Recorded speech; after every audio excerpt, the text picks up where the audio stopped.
There's still a great deal we don't know about the killer and the motivation of the killer in Boulder, Colorado, and other critical aspects of this mass shooting. I've been briefed this morning by the Attorney General of the United States, the Director of the FBI.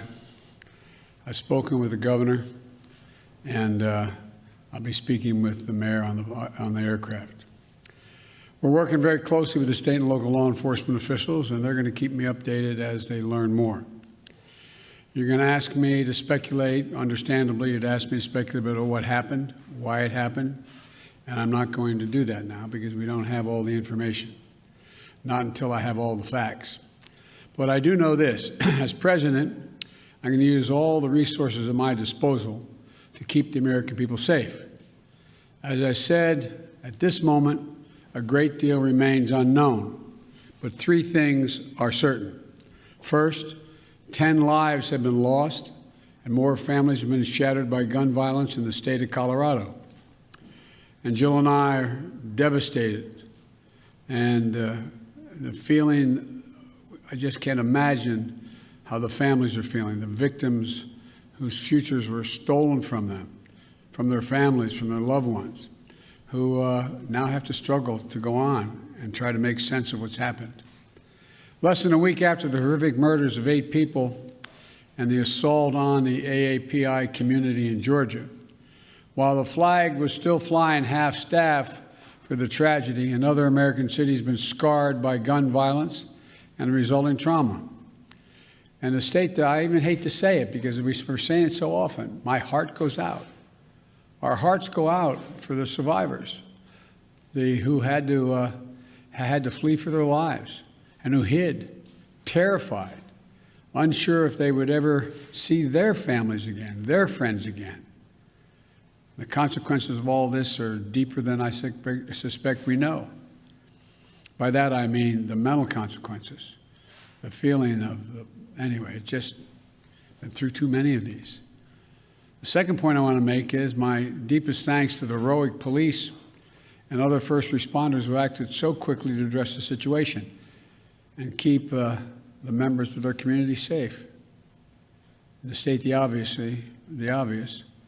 I commend the exceptional bravery of Officer Eric Talley, and I send my deepest condolences to his family, his close family and 7 children. You know, when he pinned on that badge yesterday morning, he didn't know what the day would bring.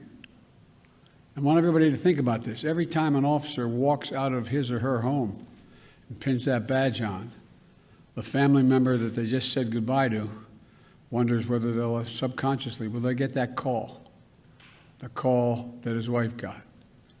He thought he'd be coming home to his family and his 7 children.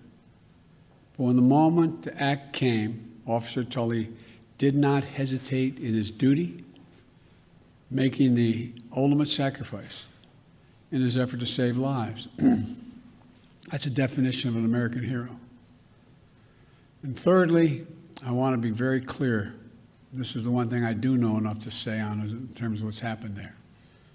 While we're still waiting for more information regarding the shooter, his motive, the weapons he used, the guns, the magazines, the weapons, the modifications that apparently have taken place to those weapons that are involved here, I don't need to wait another minute, let alone an hour, to take common sense steps that will save the lives in the future and to urge my colleagues in the House and Senate to act.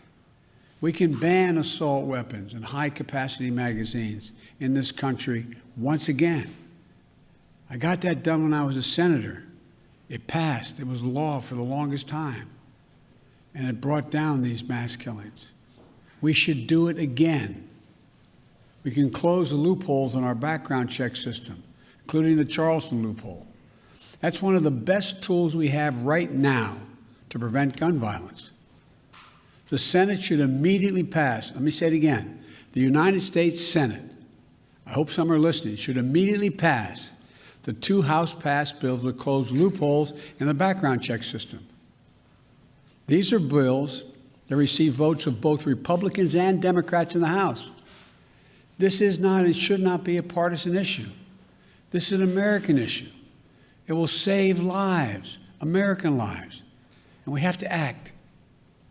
We should also ban assault weapons in the process. I'll have much more to say as we learn more, but I wanted to be clear.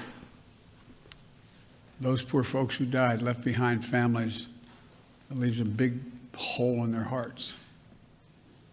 And we can save lives, increasing the background checks so that they're supposed to occur, and eliminating assault weapons, and the size of magazines. We don't know all the detail yet on that.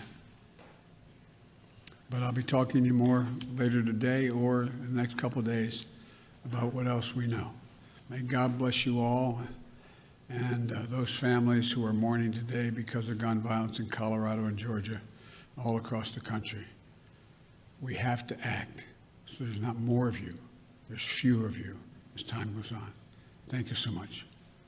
Hey guys, did you know we have a podcast called WJ Live? The Western Journal's mission is to equip readers with the truth, and that's the same mission we have on WJ Live. You'll hear from writers, editors, and special guests on the most important topics of the day. You can watch us every day at 5 p.m. Eastern, 2 p.m. Pacific on youtube.com/WJ Live. While you're there, help us out by subscribing and hitting the bell so you don't miss any future episodes. See you there.